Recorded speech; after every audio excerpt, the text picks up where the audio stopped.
Any thoughts you have? Do you like, what do you like? What don't you like? Does this make sense? Okay, so this is the actual. Yeah. The recording Yeah. So you can see the whole dashboard. Are you left-handed? I'm ambidextrous. Ambidextrous. I Yeah. don't use. Yeah. You could. Yeah. Yeah. Just move that out of the way. Let me Let work me, this let me mouse. see if I can. Yeah, the mouse is already. It's a little tricky. Yeah. Yeah. Okay. Yeah. So this is. Yeah. I'll just let you kick the tires. What do you like? What do you don't you like? So is this the whole billing mechanism, or what is this that I'm looking at right here? Billing claims.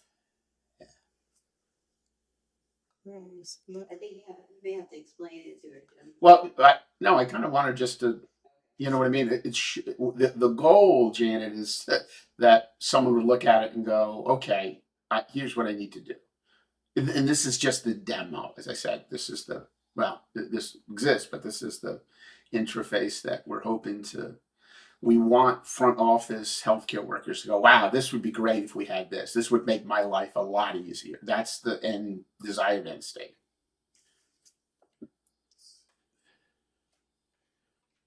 How do I slow it down, like stop the page so I can actually look at the page? Or is it not going to stop? I mean, if that's something you would like, then yeah, just say, that's it's moving too fast, it's moving too slow. Yeah, it's definitely moving too fast because I can't see everything that's on with the page is actually giving me. Right. Okay. Yeah, that's sort of feedback is what we need. Start. Yeah. See, I can't the pages. I can't see what's on the page. Okay.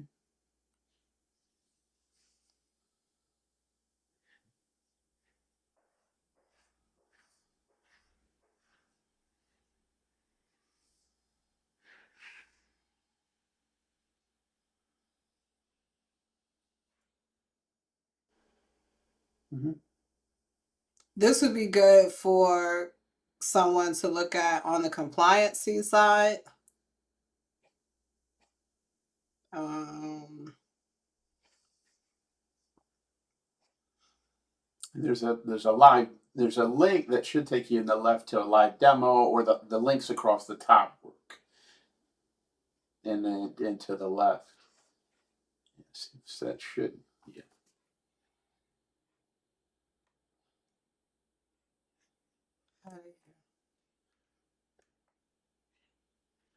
Let me see if that.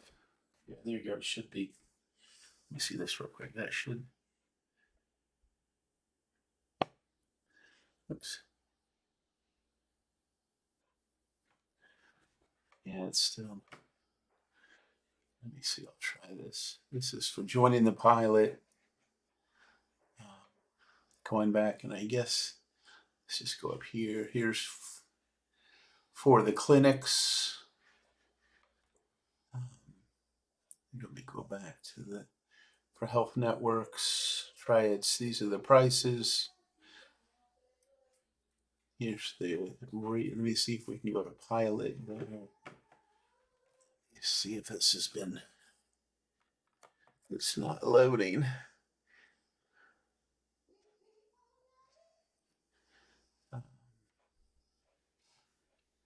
Let me take you back to another. For some reason, it's not loading. See the latest. See the live demo. He might not have this. Yeah, it's still taking you to the right to the same pages. So you'd like to have this slow down and yeah, this see definitely this? needs to slow down because I can't see what each page Sure. is giving me. Right. What I'm actually looking at. Okay. And then when you go and we're clicking on the live demo and it just keeps going back to this. But you can scroll down. Maybe maybe at least looking at that would be, just as, and this, you just go down like that. So let me go to the top. Yeah, this is at the top. So if you scroll down, see if, what you think about that stuff. Is that making sense, at least from what we're trying to help with? Um, Or what would you like to see? Is this going to be used for clinics? Yes. Okay. It's to help them with their compliance and their billing, reducing of errors, and helping them with compliance and helping them get the money. And even with grants too, pushing grants to them. What type of grants are they doing for the clinics? Do we know? Yeah, they can state, local, federal grants as well, even philanthropic. So that's and with the artificial intelligence, we can pinpoint exactly which ones are relevant to them and push it to them and even pre-populate the grants themselves.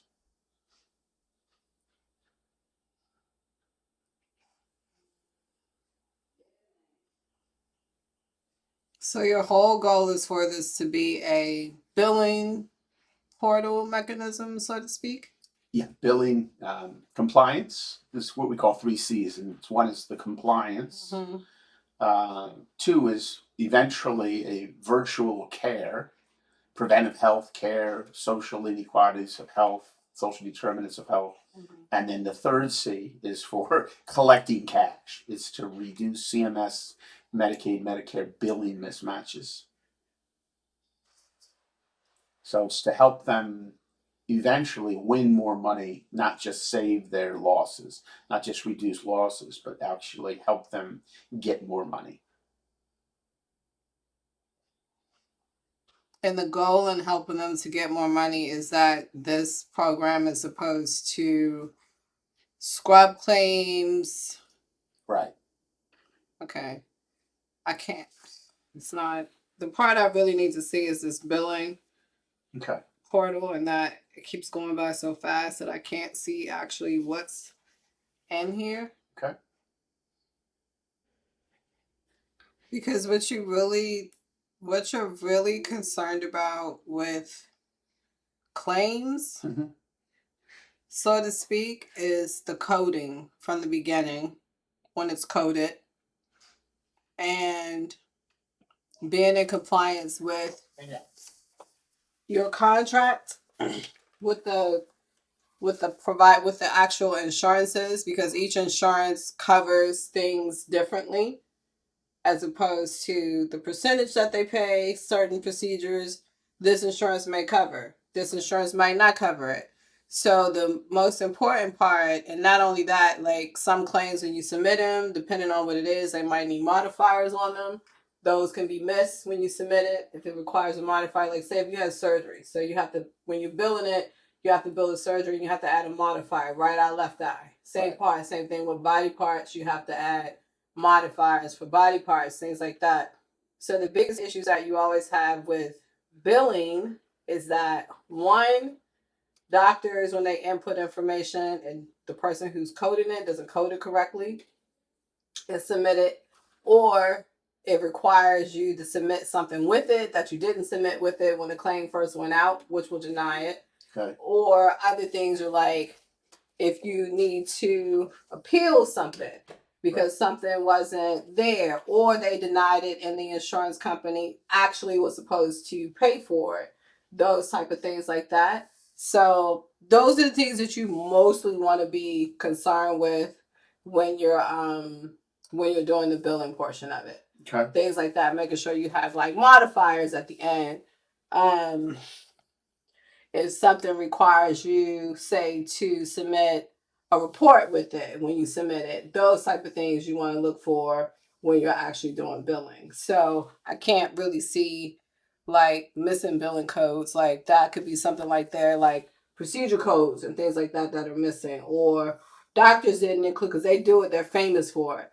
When you're billing, when you're posting something, you don't always have a note in front of you. All you get is the checkout form, and you're only entering what that doctor wrote. Mm. Now you can go and submit something, and the patient, like say, when I used to work for the ophthalmology group, we had a lot of issues where patients come in, they're there for a routine eye exam, but they got pink eye. It's no longer routine. That's now a medical issue. So you can't bill for routine. So patients get mad and say, "Oh, I was here for a routine examination," and the doctors, what they were doing a lot of times is to appease patients, they go back in, changing notes and saying, "Oh, it was routine." That's a red flag, and that's actually billing fraud because that's not what you saw them for, and you can't go back in and change it. So stuff like that is kind of like those are the things you have to watch for when you're billing because that can turn into write-offs. Because now what's going to happen if the doctor keeps giving you pushback and saying, "Oh, we want to bill it for this," you're going to have to write that off because legally you can't say that because that's not what your note says. And even though sometimes they'll go in and like change the note or add stuff to it and things like that, those are like the main things for billing that you want to watch for. Timely billing you want to watch for. Mostly major insurances you have up to a year. Some insurances you have up to like 30 days for appeals and things like that. So those are kind of things basically with the billing portion of it that you want to actually be mindful for to see, and making sure when the people are posting that they're posting correctly, making sure when your money comes in, your money matches like your EOB, which you submitted. Like each time you close out a batch, there's a total on that batch of what you submitted to the health insurance, and making sure when your check comes back, your check is matching everything that you're posting, matching that patient and what you bill for. Those What is type of EOB? things. Explanation of benefits. Explanation of benefits. Okay. Explanation of benefits. Okay, so the explanation's got to match. Got to match what you're receiving your payments for. Got to match what you bill for, because sometimes you can submit a claim and you have to watch for overpayments, underpayments, because you got to know how much your individual contract is per that procedure for that insurance company. Then you have some insurance companies where no matter what you do, you always wind up having to appeal everything. People like United Healthcare, they're freaking worse. They're United. the worst. Yeah, we've heard. The worst. Yeah, is that Epic or is that their own? No. Yeah, Epic. That's just them. Yeah. No. United Healthcare, period. The United Healthcare, the insurance itself is the worst. Like everything with them. You're having to appeal it. Every single thing you have to appeal. Medicare, you want to make sure everything lines up with Medicare. Medicare is like your father of all insurances, because all insurances abide by Medicare. Their contract. Medicare sets the rates. Right. Doctors can negotiate their prices, but Medicare each year sets the medical standard rates of what's paid for, what's not paid for. Okay. But basically, you want a system that's going to track to make sure, one, the coding portion of it is correctly. When it's billed, everything goes out. The issues always happen where it's not billed correctly the first time. And that's when you get the slowdown. Slow down in the money, slow down in the processing, because something was wrong when it went out. So basically, you want to make sure each time it goes out, all of your procedures and everything are like matching. That's more so like front end stuff, like desk people, knowing what they're looking at when they're submitting claims. And then you have the billing manager and the persons who actually do the billing and stuff like that to know what they're looking at when they get the money back and posting the money. But that's it. It's not hard. It's just the attention to detail portion of it. Sure. What would you like to? I mean, if any thoughts on what that might look like, literally on a computer screen? If you had a magic wand, what would you want to see on a computer? So would you be? Are you going to be able to bill from the system? Potentially, prioritize, figure out. Help fill in the gaps. Or is this system going to pull from? It'll pull from another. It'll be a bolt on to Epic or whatever. Yes. So this is going to be like an addendum to a system that a billing. That the billing department is already using. Yes. That practice is already using. Yeah. Okay. So I guess in here, then this is all that this is going to show them is where the gaps are. Correct. And what they can tighten up. Right. That's from what I can hear that you're telling me, this is what that's going to show them, where those errors and stuff are. I haven't done billing in a while, so I don't know if the systems that they are using now actually gives them that in black and white as to how many appeals they've done, what came back, what didn't go through. I know that the system does show you do get with the electronic billing, you do get like a report to say, like, the ones that didn't go through. That I know. The ones that failed. Of course. And then you have to pull those because a lot of times they can fail. I don't even know if they still, when claims fail, didn't go through electronically. I'm pretty sure they still have paper claims because there are people who still do submit themselves. Sure. So then that's like a HICFA. That's the HIC. I think they're still called HICFA 1500s, or they may have a new name now, but that's a HICFA form that you just submit as a paper form if it didn't go electronically. Okay. So basically, what people want to see when they're billing as a billing manager, you want to see how many denials you're getting, who those denials are from. And then with that information, you're comparing it to what your contract says. Are they supposed, is this insurance, should they be paying for this procedure? How much should they be paying for this procedure? Did we miss something? Did we not submit office notes when we should have submitted office notes? Where it's like that delayed payment, not like it's you're not going to get paid, but delayed the payment, so to speak. Those type of things like that are what I. So anytime, like any of your final thoughts or whatever. Oh, okay.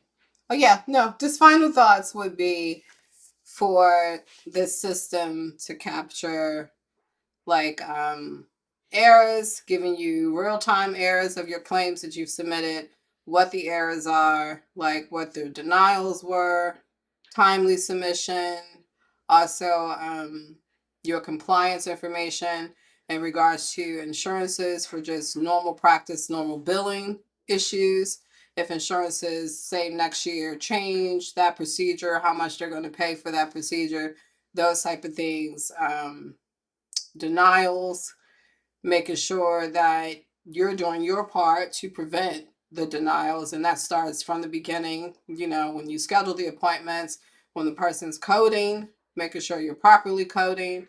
If this system that you're building now is able to capture those things, this would be a good tool to use. I will say that front desk, this will not be a helpful tool for front desk. They're not going to be interested in any of this information, but would be good is like you're receiving the updates from the government in regards to like HIPAA compliance, anything that's going to be new, needs to be added to HIPAA, any type of guidelines that are new as far as like electronic billing would be helpful. Showing the data, I can see some of the ones that are popping up, but showing the data like money that's being missed, money that you're not billing, making sure that you are in compliance, showing if it can capture the insurance as to what documents need to be signed, as far as like saying that there's something that the insurance doesn't cover, and making sure that the front desk passes that along to the patient to make sure that they sign it, so that that does not turn into a write-off because you did not provide them that information or make them aware that that was not covered. Performing procedures in the office that are not covered and not explaining that to the patient in full and having them to sign a waiver. If those things also can be captured within the system. Your Medicare fee schedule yearly would be good if they can go look at it. One of the good things I can say that if you're able to actually utilize this in full, and I just saw CPT pop up as well, so making sure that you have the proper CPT codes for the year because they also change. So making sure that you're billing under the right codes. But most importantly, if you can utilize them having to go through email and regular mail, because you can have it all captured right in front of you, which is a good thing. I think that's all I can think of for right.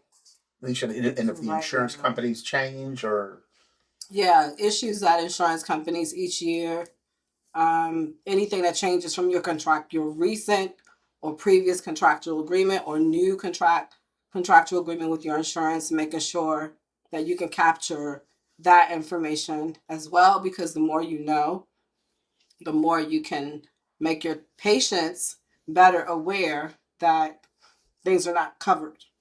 So you want that. I think that's it. And if you could slow this down so I can see what all this thing. Yeah. Now, if we had those things, like you mentioned, which I'm sure we can weave in, then that would be a helpful tool. Yep. Okay, cool. Okay, all right. Well, thank you very much. I'll take it from here.